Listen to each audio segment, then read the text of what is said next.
Alors, chers amis, les choses vont de mal en pis car je crois que le monde est en passe de connaître une guerre nucléaire. Alors, la Russie a envoyé 3 navires de guerre et des sous-marins nucléaires à Cuba. Et il y a pratiquement de cela 3 semaines que cela s'est fait, donc c'est-à-dire entre le 12 au 17 juin 2024. 3 navires de guerre russes et sous-marins à propulsion nucléaire sont arrivés au port de la Havane, a annoncé le ministère cubain des Affaires étrangères dans un communiqué en date du jeudi 6 juin. Mais Cuba a quand même précisé qu'aucun de ces navires ne porte d'armes nucléaires et leur escale ne représente donc pas une menace pour la région. Mais franchement, chers amis, de la manière dont les choses évoluent, le pire risque d'arriver. Alors, cette annonce des autorités cubaines, pour assurer, ne sont pas du tout rassurantes. Toutes les puissances occidentales ont déjà commencé à faire le point sur leurs armes nucléaires. Et pourquoi la Russie a décidé d'envoyer ses navires nucléaires chez l'un de ses alliés?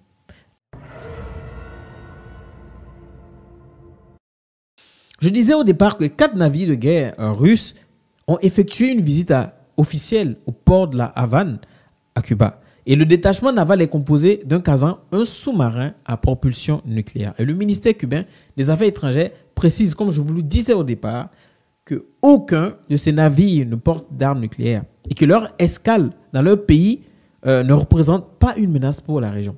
Et cette visite correspond alors aux relations amicales historiques entre Cuba et la Fédération de Russie et respecte strictement les réglementations internationales. C'est ce que dit le ministère.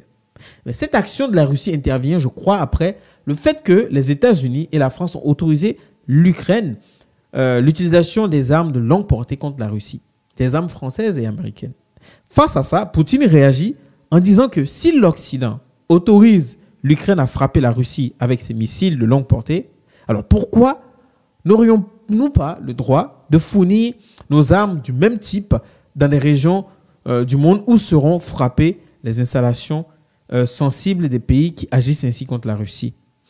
Pour rappel, Vladimir Poutine a menacé mercredi 5 juin de livrer des armes à des pays tierces susceptibles de frapper des intérêts occidentaux si l'Occident autorisait l'Ukraine à frapper la Russie avec des missiles de longue portée. Et c'est ce qui a été fait car le président américain Joe Biden a finalement autorisé l'Ukraine à recourir aux armes américaines pour frapper des cibles sur le sol russe.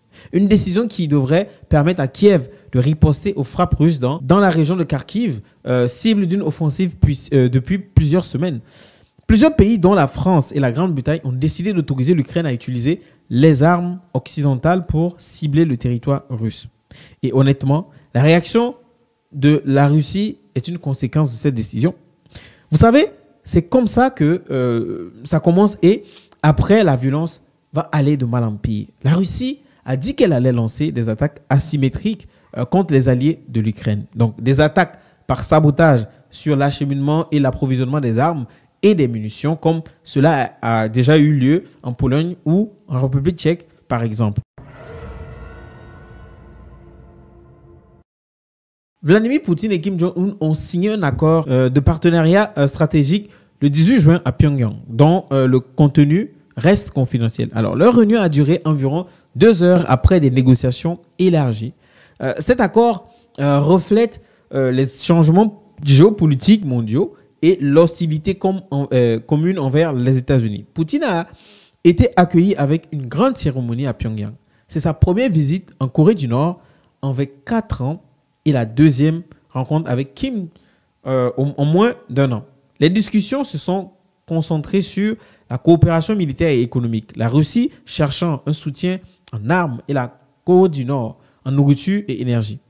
Les relations entre Moscou et Pyongyang se sont intensifiées depuis le début de l'opération militaire russe en Ukraine 2022.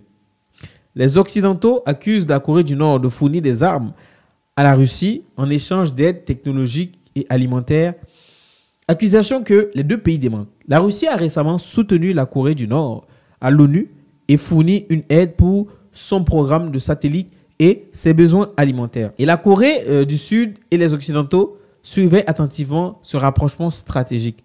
Ce qui, moi, je retiens de cette rencontre entre Poutine et Kim, c'est cette amitié naissante entre ces deux hommes. On les a aperçus dans plusieurs vidéos, tous sourire, les deux. Et les gars sont même parfois morts de rire dans leur balade ensemble Pourtant, on se rappelle bien que leur première rencontre n'a pas été du tout fun. Hormis l'enjeu derrière ces deux puissances, je pense que nous avions été partagés entre le sentiment de peur face à ce qu'ils représentent en termes nucléaires et un sentiment d'enthousiasme du fait que Kim Jong-un et Poutine se tapent des barres et font une balade en voiture. Bref, toutes les puissances sont dans une stratégie d'intimidation. Mais le problème, c'est que toutes ces puissances détiennent la puissance nucléaire. Donc, l'intimidation ne marche pas jusqu'à ce qu'il y ait un déclenchement et c'est la catastrophe. Mais pourquoi ne pas toujours privilégier le dialogue? Parce que quand on regarde les alliés de la Russie, ce sont des puissances nucléaires comme la Chine, la Corée du Nord, etc. Vous allez me dire, mais les autres également. Ce que vous ne savez pas, c'est que la Russie, pendant toutes ces années, elle s'est toujours préparée à la guerre. Faites des recherches pour voir le budget de défense de la Russie des dernières années. Nous ne sommes pas en sécurité, il faut le dire. On pense l'être, mais nous ne sommes pas du tout en sécurité. De toute façon, les acteurs des crises et des guerres dans le monde n'ont jamais été eux-mêmes comptés parmi les victimes. Ce sont les autres qui n'ont rien demandé, qui n'ont jamais pris une décision géopolitique qui comptent parmi les victimes. Et ça, toujours, peu importe toutes les guerres que nous avons vues. Si une guerre nucléaire éclate, Joe Biden sera tranquille dans son bunker. Hein? Pareil pour Macron, Poutine, Zelensky et les autres dirigeants. Bref, c'est la fin de la vidéo. Prenez soin de vous et le débat est ouvert dans les commentaires.